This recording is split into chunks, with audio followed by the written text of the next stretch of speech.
Hey everyone, I'm John. It's time for another Worst Comic Podcast Ever Daddy-Daughter Review. I'm just waiting for Miranda to show up at some point. Hello. There she is. Miranda, what are we going to be reviewing today? Today we are reviewing the pilot episode of Supergirl. Yeah, coming up right after this. Alright everyone, so Supergirl pilot episode. I have to tell you, we've been waiting for this. For months? Months now. Yeah. Since they announced that there was going to be a Supergirl TV show, we have been incredibly pumped and ready to watch this thing. And tonight, we finally got a chance to watch it. Miranda, was it worth the wait? Yes. For me, it definitely was. I mean, if you think about all of the TV shows that are out there right now about superheroes, there's really no women. Right, there's not a lot in terms of being the star. In terms of being the star, it's like Flash, Arrow. iZombie has a female lead character, but Gotham, Agents of S.H.I.E.L.D., the main characters are traditionally guys. Yes. Okay? So this is nice in that it is a female-centered show, and it's also a show that I think a lot of families may like watching together.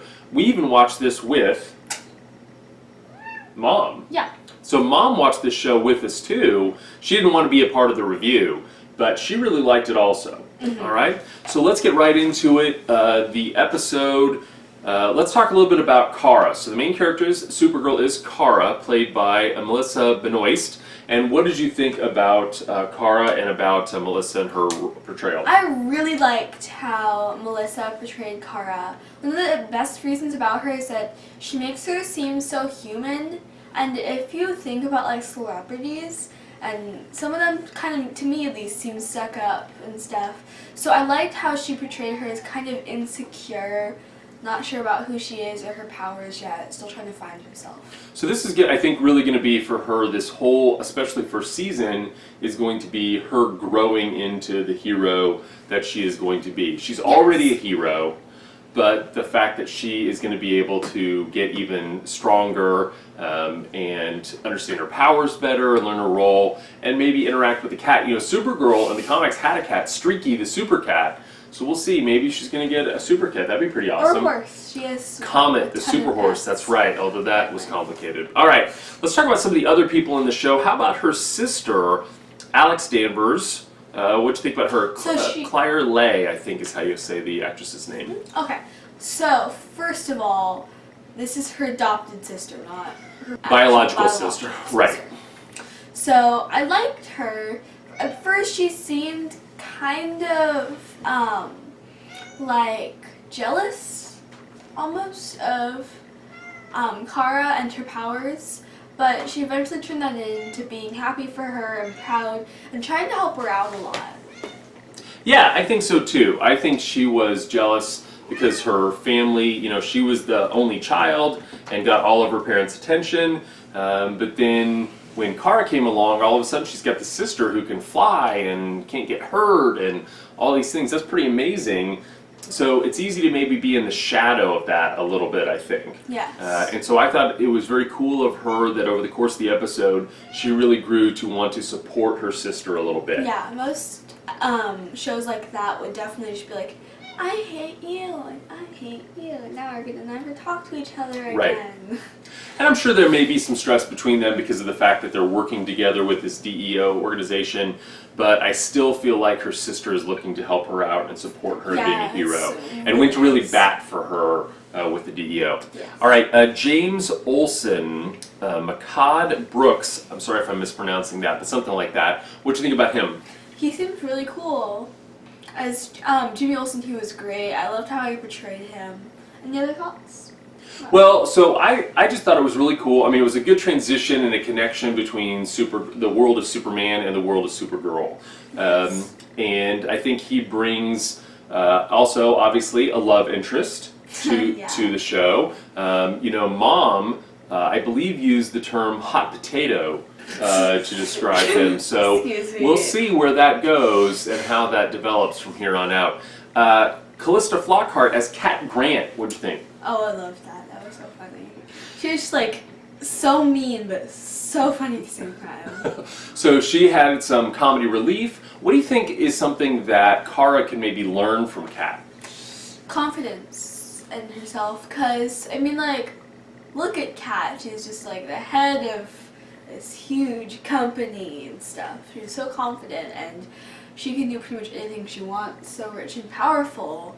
So, who knows what will happen. Yeah, I thought that was pretty cool there. Her friend Win Shot, and I will tell you that Shot is a last name of meaning in the Superman universe. That is actually the last name of a supervillain known as the Toy Man.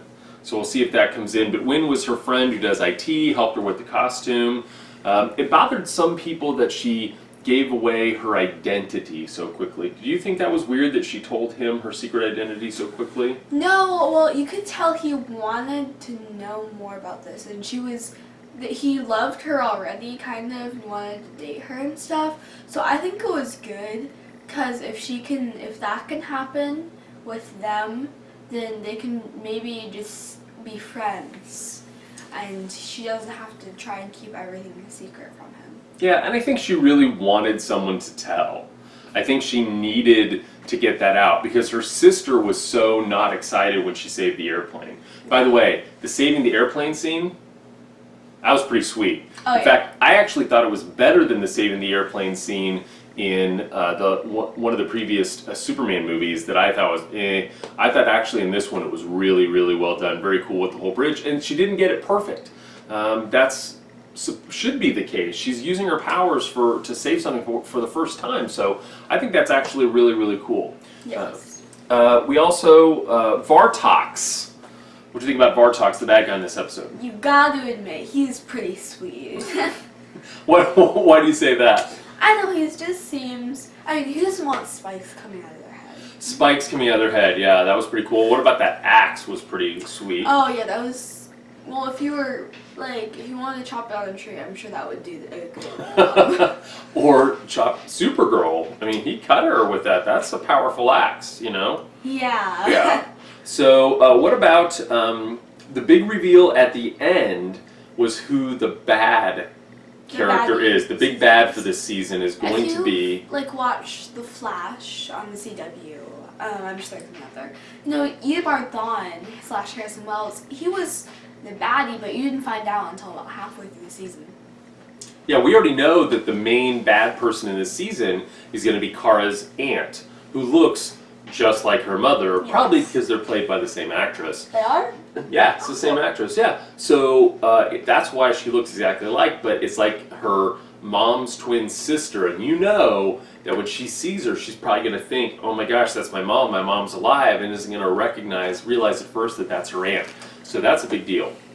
And then we also got to see a brief appearance by Helen Slater and Dean Cain, who had played Supergirl and Superman in the Supergirl movie and The Adventures of Lois and Clark, respectively. So that was really cool. They do that a lot in some of the DC DC TV shows. Flash's dad is played by former Flash. So I think that's pretty cool. Yeah. All in all, what would you give this episode out of 10? Out of 10, 8 or 9, this was really cool. Definitely worth the wait. Yeah, I think so too. I loved it. It was a show that I could watch with you. Your mom really liked it. She liked that there's a lot of different kinds of people on there, and she felt like Supergirl was a young woman who's still trying to find her place in the world and is just a little unconfident, and maybe some of that is trying to hide. She's been hiding who she really is for so long that I think she's kind of forgotten maybe to some degree who she really is. And I think being able to be Supergirl is going to be a chance for her to let that out of who she really is. Yes. Yeah. All right, everybody. Well, for Miranda, for myself, even for Meg, this has been a Daddy-Daughter review from the Worst Comic Podcast Ever of the Supergirl pilot. We hope you'll join us for our reviews of The Flash as well. And we're going to try to review Supergirl all season. You in for that? Yeah. All right, let's do it. All right, everybody. Up, up, and away. We'll see you next time. Bye.